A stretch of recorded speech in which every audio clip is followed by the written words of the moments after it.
Movimento. Pensa bem, é uma das coisas mais básicas da vida, né? Mas não é só sobre sair do ponto A e ir para o ponto B. É o coração batendo, a comida sendo digerida, é o simples ato de respirar. O movimento é literalmente o motor que faz a vida animal funcionar. E aí que vem a grande pergunta. O que tem em comum entre uma coisinha minúscula, uma célula, se arrastando, e o salto espetacular de uma baleia? A resposta, olha, é surpreendente e mostra que existe um mecanismo básico por trás de quase toda forma de vida, não importa o tamanho. Então, bora mergulhar nessa história. Quando a gente fala em movimento, a primeira imagem que vem à cabeça é um bicho correndo, voando, nadando, certo? Mas a verdade é que o buraco é bem mais embaixo. O movimento é o que acontece dentro da gente o tempo todo para manter tudo funcionando, para comer, para fugir de um predador ou só para o coração não parar de bater. Sem movimento, não tem vida. Simples assim. Para a gente entender como o leão consegue correr, a gente precisa voltar para o começo de tudo. E o começo de tudo é entender como uma única célula se mexe. A história toda começa aqui, nesse mundo microscópico. E no nível celular, basicamente, existem duas estratégias principais para se locomover. Uma é o movimento tipo ameba, sabe? A célula meio que se estica, se projeta para frente e se arrasta. A outra é usar umas espécies de rabinhos, os cílios ou flagelos, para nadar e se impulsionar por aí. Esse movimento da ameba é sensacional. A célula joga uma parte dela mesma para frente, isso é o tal do pseudópode ou falso pé, e depois o resto do corpo simplesmente flui para dentro dessa projeção. E como isso acontece? É que o recheio da célula, o citoplasma, consegue mudar de estado, de um gel mais durinho para um líquido mais fluido, e é isso que permite esse fluxo todo. Agora, atenção, porque aqui está o pulo do gato. O motor por trás desse movimento celular, lá no comecinho de tudo, usa duas proteínas, actina e miosina. Grava bem esses nomes, hein? Porque são elas a base de praticamente todo o movimento que existe no reino animal, de uma ameba até um ser humano. E o que a evolução fez? Ela pegou esse mecanismo super antigo de actina e miosina e, deu uma turbinada nele. O resultado foi uma das máquinas mais incríveis e eficientes da natureza, o músculo. A estrutura de um músculo é genial. Imagina uma corda bem grossa. Essa corda, na verdade, é um feixe de fios mais finos, que são as fibras musculares. E cada fibra é feita de fiozinhos ainda mais finos, as fibrilas.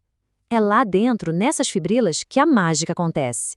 E se a gente der um zoom máximo nessas fibrilas, a gente encontra a peça fundamental do motor, o sarcômero. Pensa nele como a verdadeira casa de máquinas do músculo. É aqui que toda a força é gerada. E adivinha que a gente encontra dentro do sarcômero? Nossos velhos conhecidos, actina e miosina. A actina são os filamentos finos, como se fossem a corda. A miosina são os filamentos grossos, cheios de cabeças que funcionam como ganchos, como puxadores. O que acontece é um verdadeiro cabo de guerra molecular. A miosina agarra a actina e puxa, fazendo o sarcômero encurtar. Repete isso milhões de vezes em milhares de sarcômeros e pronto. Um músculo se contrai. E claro, esse motor básico foi adaptado para todo tipo de tarefa. Tem o músculo esquelético, que a gente controla para andar e pegar coisas. Tem o músculo cardíaco, que é o motor incansável do coração. E tem o músculo liso, que trabalha sozinho, sem a gente nem perceber, controlando nossos órgãos internos. Com esse motor muscular tão versátil em mãos, a vida animal explodiu pelo planeta. Ela pegou esse mesmo princípio básico e o adaptou para conquistar absolutamente todos os ambientes: a terra, a água e o ar. Em terra firme, o nome do jogo é eficiência. Olha o canguru, por exemplo. Os tendões de Aquiles deles são como molas perfeitas. Eles guardam a energia de quando ele aterrissa de um pulo e devolvem quase 100% dessa energia no pulo seguinte. É, na prática, um pula-pula biológico.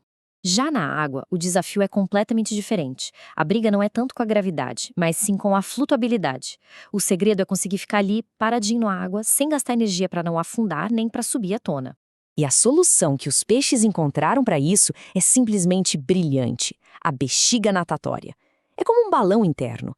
Controlando a quantidade de gás ali dentro, o peixe ajusta a própria densidade e consegue atingir a flutuabilidade neutra. O resultado? Ele fica pairando na água sem esforço nenhum. Agora, e no ar? Bom, aí o desafio é potência bruta. Para conseguir vencer a gravidade e voar, é preciso um motor que seja extremamente forte e ao mesmo tempo muito leve. Para ter uma ideia, os músculos de voo de um beija-flor chegam a representar de 25 a 30% do peso total do corpo dele. É uma proporção absurda. Então, a gente viu como os músculos que evoluíram daquele mecanismo celular bem simples permitiram que os animais dominassem a terra, a água e o ar. Mas a evolução sempre tem uns truques na manga. E alguns são bem inesperados. Pensa nisso por um segundo. Toda essa engenharia, toda essa complexidade para gerar força. E se existisse um jeito totalmente diferente de interagir com o mundo, sem precisar contrair um único músculo? Pois bem, conheçam por aqui a famosa enguia elétrica. Os órgãos que produzem eletricidade nele são enormes. E sabe do que são feitos? De células musculares. Só que são células que, ao longo da evolução, foram modificadas e perderam a capacidade de se contrair. Elas foram reaproveitadas. Então, em vez de usar actina e miosina para gerar força, essas células, agora chamadas de eletrócitos, se especializaram em gerar eletricidade.